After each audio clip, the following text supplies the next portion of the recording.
Halo, welcome back to again with me di channel terkece, terkeren, tersuper, terhit anjing. Kali ini saya akan merangkum sebuah kisah misteri, yaitu misteri Pulau Gunung Wayang, yang dimana kisah ini cukup membuat bulu kuduk saya sedikit tegang. Oke mamang, let's go.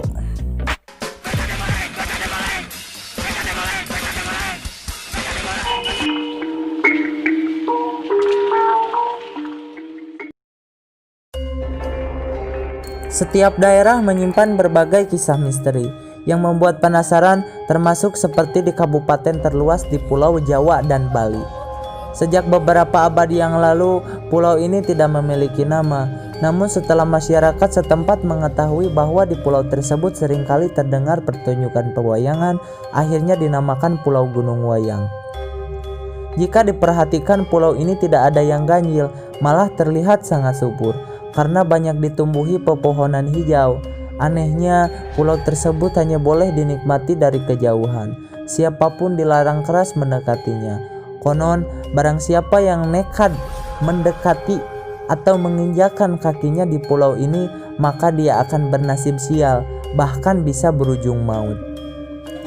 Menurut cerita, sudah banyak korban yang berjatuhan akibat nekat mendekati pulau ini. Contohnya seperti seorang peselancar warga negara asing meninggal dunia di pulau ini tanpa diketahui sebabnya dengan pasti. Karena kejadian tersebut, masyarakat setempat semakin percaya akan misteri Pulau Gunung Wayang ini. Tempat ini disebut-sebut dihuni oleh para lelembut makhluk goib. Ada juga yang menyebutkan jika pulau ini adalah sebuah kerajaan alam lain yang seluruh sudut pulaunya dijaga oleh prajurit-prajurit makhluk goib. Pada salah satu puncak Gunung Wayang, arkeolog menemukan beberapa situs peninggalan berupa patung yang terbuat dari batu cadas, serta beberapa makam dan juga beberapa situs yang berupa guci yang bermahkotakan sebuah meriam yang sangat kuno sebagai bukti peninggalan kerajaan.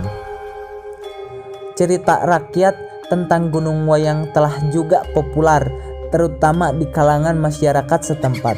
Konon cerita tersebut berawal ketika seorang pangeran yang bernama Pangeran Jagalawang yang merupakan keturunan ratu sering melakukan meditasi dalam kesunyian di puncak Gunung Wayang. Pangeran Jagalawang memiliki seorang putri yang sangat cantik. Ia bernama Putri Langkaratnaningrum yang telah memiliki kekasih yang menjadi calon suaminya, yaitu Gagak Taruna. Pemuda ini juga rajin melakukan meditasi pada tiap malamnya, di mana kesehariannya dia juga adalah seorang petani. Maka pada musim panen yang akan datang, pemuda Gagak Taruna berencana menikahi kekasih pujaan hatinya, Putri Langkaratnaningrum. Pada suatu ketika, di saat Gagak Taruna sedang melakukan kebiasaan meditasinya, datanglah seorang wanita yang cantik.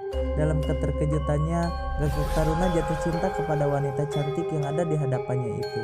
Akan tetapi, wanita cantik tersebut tiba-tiba menghilang dan masuk ke dalam mata air. Gagak Taruna menyadari bahwa yang dilihatnya adalah sebuah godaan. Oleh karenanya, Gagak Taruna memutuskan untuk segera menyudahi meditasinya dan segera pulang. Tetapi hati dan perasaannya terus memikirkan wanita cantik tersebut. Sesungguhnya wanita cantik yang tiba-tiba menghilang itu adalah wujud bayangan dari Nyi Kantri Manik, yaitu seorang gadis yang sangat cantik yang meninggal dunia akibat sang pujaan hati tidak mau menepati janji untuk menikahinya.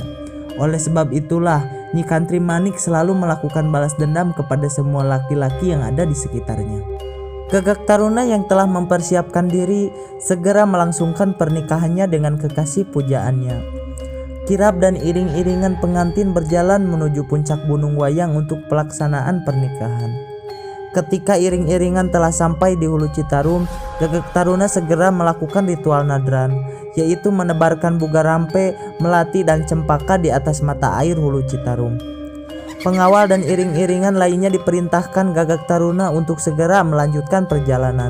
Segera ia akan menyusul bila mana ritual nadran telah selesai dilakukannya. Akan tetapi pada saat ritual nadran telah selesai dilakukannya, Nyi Kantri Manik kembali muncul di seberang Hulu Citarum dengan senyuman yang sangat mempesona. Hingga Gagak Taruna tak berdaya melihat kecantikan Nyi Kantri Manik. Gagak Taruna berusaha menghampiri Nyi Kentrimanik dengan berjalan di dalam air yang tanpa disadari akhirnya Gagak Taruna tenggelam.